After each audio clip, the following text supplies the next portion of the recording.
Hi hello, Christmas ഒക്കെ കഴിഞ്ഞില്ലേ? എന്നാലും സാരില്ല, ഒരു അടിപൊളി ഈന്തപ്പഴം വെച്ചൊരു പ്ലം കേക്ക് ഉണ്ടാക്കിയെടുത്താലോ? അതും സിമ്പിളായിട്ട് ഈസി ആയിട്ട് പെട്ടെന്ന് കുക്കറിൽ ഉണ്ടാക്കിയെടുത്താലോ? കണ്ട, അടിപൊളിയാണ്, കാണാനും അടിപൊളിയാണ്, കഴിക്കാനും അടിപൊളിയാണ് കേട്ടോ. അപ്പോൾ ഇതെങ്ങനെ ഉണ്ടാക്കാൻ നോക്കിയാലോ? അതിനായിട്ട് ഞാൻ ഫസ്റ്റ് തന്നെ കുറച്ച് പഞ്ചസാര മെൽറ്റ് ചെയ്തെടുക്കുകയാണ് കേട്ടോ, കാരമൽ ചെയ്തെടുക്കുകയാണ്. അതിൻ്റെ കളറൊക്കെ ഒന്ന് മാറി ഒന്ന് ഉരുകി വരുന്നവരെ ഒന്ന് വെയിറ്റ് ചെയ്യാം കേട്ടോ. അപ്പോഴേക്കും ഞാൻ ഈന്തപ്പഴം കുരുവൊക്കെ കളഞ്ഞിട്ട് വേണമെങ്കിൽ ചെറുതായിട്ടൊന്ന് കട്ട് ചെയ്തെടുക്കാം കേട്ടോ. എന്നിട്ട് ഇത് നന്നായിട്ട് മെൽറ്റായി ഇതിങ്ങനെ ഒരു ഗോൾഡൻ കളറ്, ഒരുപാട് അങ്ങോട്ട് കയ്പ്പ് ആയി വരണ്ട, അപ്പോൾ കയ്പ്പ് രസം വരും. ഈ ഒരു കളറ് വരുമ്പോൾ തന്നെ നമുക്ക് കുറച്ച് വെള്ളം ഒഴിച്ച് കൊടുക്കാം കേട്ടോ. വെള്ളം ഒഴിക്കുമ്പോൾ ഒരു ചെറിയൊരു പൊട്ടിത്തെറിയൊക്കെ ഉണ്ടാകും, അപ്പോൾ ഒന്ന് സൂക്ഷിച്ചിട്ട് ഒന്ന് നീങ്ങി നിന്നിട്ട് വെള്ളം ഒഴിച്ച് കൊടുക്കാം കേട്ടോ.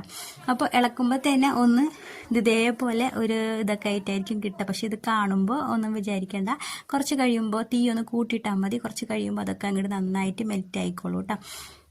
അതിനുശേഷം നമുക്കിതേ നമ്മളുടെ ഈന്തപ്പഴം അതിലേക്ക് ഇട്ട് കൊടുക്കാം.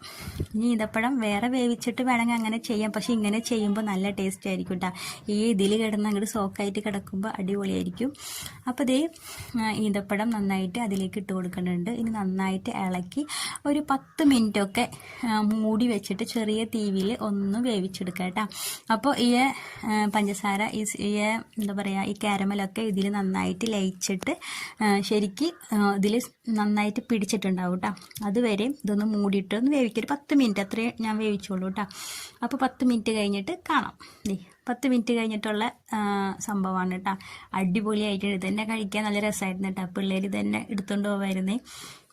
അപ്പോൾ ഇതിവിടെ മൂടി വെക്കാം. നമുക്കിത് ചൂടാറിയതിന് ശേഷം മിക്സിയിലിട്ട് ഒന്ന് അടിച്ചെടുക്കണം കേട്ടോ.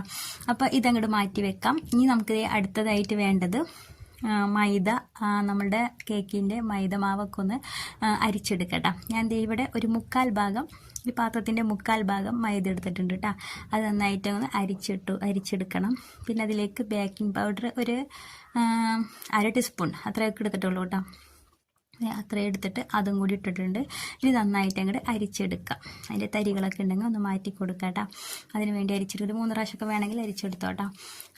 ഇനിയിപ്പോൾ വേണ്ടത് പഞ്ചസാര. ഞാൻ ഒരുപാട് പഞ്ചസാര ഒന്നും എടുത്തിട്ടില്ല കേട്ടോ, കാരണം നമുക്ക് എരമല ഇതിലൊക്കെ പഞ്ചസാര ഉണ്ട്, പിന്നെ ഈന്തപ്പഴത്തിലും മധുരമൊക്കെ ഉണ്ട്, അപ്പോൾ അതുകൊണ്ട് എടുത്തിട്ടില്ല. പിന്നെ ഒരു ചെറിയ പീസ് പട്ടയും 2 ഗ്രാമ്പും പിന്നെ ജാതിക്കയുടെ കുരു അതും കൂടി ഇട്ടിട്ട് പഞ്ചസാര നന്നായിട്ട് പൊടിച്ചെടുത്തിട്ടുണ്ട് കേട്ടോ. ഇനി അതേ മിക്സിയുടെ ജാറിലേക്ക് തന്നെ, ഞാൻ വേറെ കഴുകിയൊന്നുമില്ല, അതേ ജാറിൽ തന്നെ നമ്മളുടെ ഈ ചൂടാറിയ ഈന്തപ്പഴം ഇട്ടിട്ട് ഒന്ന് അരച്ചെടുക്കുക. ഒരുപാട് അങ്ങോട്ട് അരയണ്ട കേട്ടോ, പേസ്റ്റ് ആക്കൊന്നും വേണ്ട. ചെറുതായിട്ടൊന്ന് ഇടയ്ക്കൊന്ന് കടിക്കാൻ കിട്ടുന്നത് രസമാണല്ലോ. അപ്പോൾ ഈ ഒരു പരുവത്തിൽ അരിച്ചെടുക്കാം. അപ്പോൾ നമ്മളുടെ സംഭവങ്ങളൊക്കെ റെഡി ആയിട്ടുണ്ട്. ഇനി നമുക്ക് വേണ്ടത് മുട്ട നന്നായിട്ട് അടിച്ചെടുക്കണം കേട്ടോ. ഞാൻ ഇവിടെ 2 മുട്ട വെള്ളമൊന്നുമില്ലാത്തൊരു ബൗളിലേക്ക് ഇട്ട് കൊടുത്തിട്ടുണ്ട്. ബൗളിലേക്ക് ഇട്ട് കൊടുക്കേണ്ട, ഞാൻ മിക്സിയിലാണ് ചെയ്യുന്നത്, അപ്പോൾ അതിലേക്ക് നേരെ ഇട്ടാൽ മതി. പക്ഷെ ഞാനത് അങ്ങനെ ചെയ്തു കേട്ടോ.